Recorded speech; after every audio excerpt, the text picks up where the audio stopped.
राधे राधे दोस्तों, जय श्री कृष्णा, हर हर महादेव। दोस्तों आज हम आपको बताएंगे कि हमें प्रतिदिन अपने घर में शिवलिंग की पूजा कैसे करनी चाहिए, उनका अभिषेक हमें किस तरह से करना चाहिए। तो सबसे पहले मैंने इस तरह का एक पात्र लिया है, आप पीतल का या फिर तांबे का पात्र भी ले सकते हैं। सबसे पहले हम इसके ऊपर बनाएंगे स्वास्तिक। तो हम कर रहे हैं शिव जी की पूजा, तो उसके लिए हम पीला चंदन या फिर सफ़ेद चंदन लेंगे, क्योंकि जब भी हम किसी भी देवता की पूजा करते हैं तो हम चंदन का यूज़ करते हैं, सिंदूर या रोली का यूज़ नहीं करेंगे। तो इसमें हम पीला चंदन या फिर सफ़ेद चंदन ले लेंगे और एक स्वास्तिक बनाएंगे। स्वास्तिक बनाने का अगर आपको सही तरीका जानना है तो आप मुझे कमेंट करके बताइए, मैं स्वास्तिक बनाने का आपको सही तरीका बताऊँगी।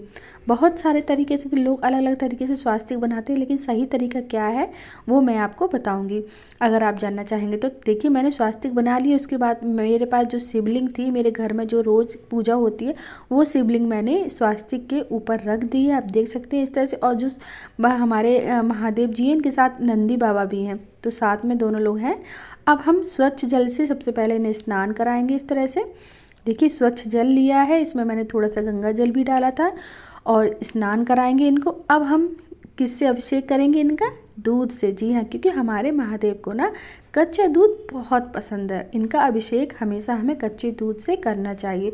तो यहाँ पर हमने कच्चे दूध से इनका अभिषेक करेंगे, इनको स्नान कराएंगे और अब हम फिर से इनको स्वच्छ जल से स्नान कराएंगे। देखिए फिर से, यानी कि हमें अपने महादेव को, अपने शिव भगवान को 3 बार स्नान कराना है, स्वच्छ जल से, फिर दूध से, फिर से स्वच्छ जल से। ठीक है, तो इस तरह से ये हमारा जो डेली की पूजा होती है शिव जी की, इस तरह से होती है। अब हमें क्या करना है, हमें लगाना है इनको चंदन। तो यहाँ पर मैंने लिया है पीला चंदन, इनको हम पीला चंदन लगाते हैं, चंदन लगाएंगे। उसके बाद अक्षत लगाएंगे। अक्षत तो सभी के घर में होते हैं, पूजा पाठ में सबके यहाँ यूज़ होती है। तो यहाँ पर हम लगा देंगे अक्षत नंदी बाबा को और भोले बाबा को। भोले बाबा हमारे बहुत ही भोले होते हैं, जरा सी पूजा करने पर ना ये प्रसन्न हो जाते हैं और हमें मनवांछित फल की प्राप्ति देते हैं।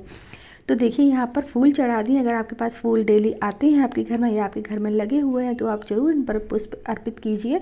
अगर नहीं है तो कोई बात नहीं है ना, हमारे भोले बाबा थोड़ी कहते हैं कि नहीं हमें फूल चाहिए ही चाहिए, ऐसा कुछ भी नहीं है।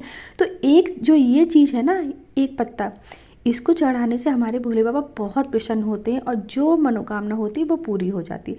वो है क्या? समी का पत्ता। जी हाँ, समी का पत्ता मैंने चढ़ाया है। भोले बाबा पर जरूर चढ़ाया जाता है समी का पत्ता, तो यहाँ पर मैंने भी चढ़ा दिए हैं, फूल चढ़ा दिए। और प्रसाद में मैंने मिश्री चढ़ा सकते हैं, किशमिश या फिर ड्राई फ्रूट्स, जो भी आप चढ़ाना चाहें प्रसाद में चढ़ा सकते हैं। वस्त्र के रूप में हम इन्हें अर्पित करते हैं क्या? कलावा। जी हाँ, मैंने कलावा अर्पित कर देंगे। और भोग लगा दिया है मैंने, पानी भी रख दिया है, स्वच्छ पानी रखा हुआ है, क्योंकि भोग लगाने के बाद पानी भी हम चढ़ाते हैं। तो पानी भी रख दिया है यहाँ पर। अब हम धूप बत्ती से, अगरबत्ती से इनकी आरती उतारेंगे। दीपक भी मैंने जला के रख लिया है, क्योंकि जब भी हम पूजा शुरू करते हैं तो सबसे पहले हम दीपक जलाते हैं।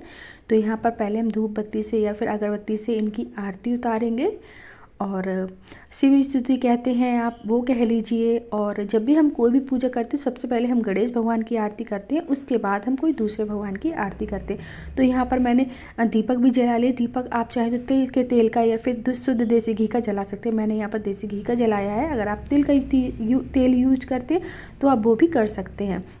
तो यहाँ पर मेरी जो पूजा थी डेली वाली भोले बाबा की, इस तरह से होती है।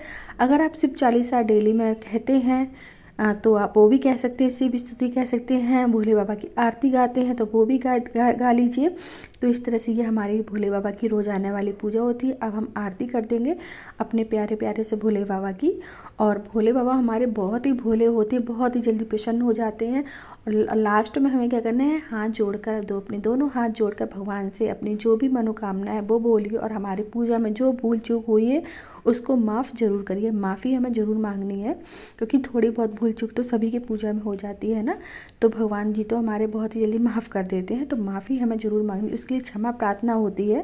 क्षमा प्रार्थना भी मैं कहती हूँ। तो ये इस तरह से हमारी जो रोज़ाना वाली पूजा होती है हमारे भोले बाबा की कुछ इस तरह से होती है।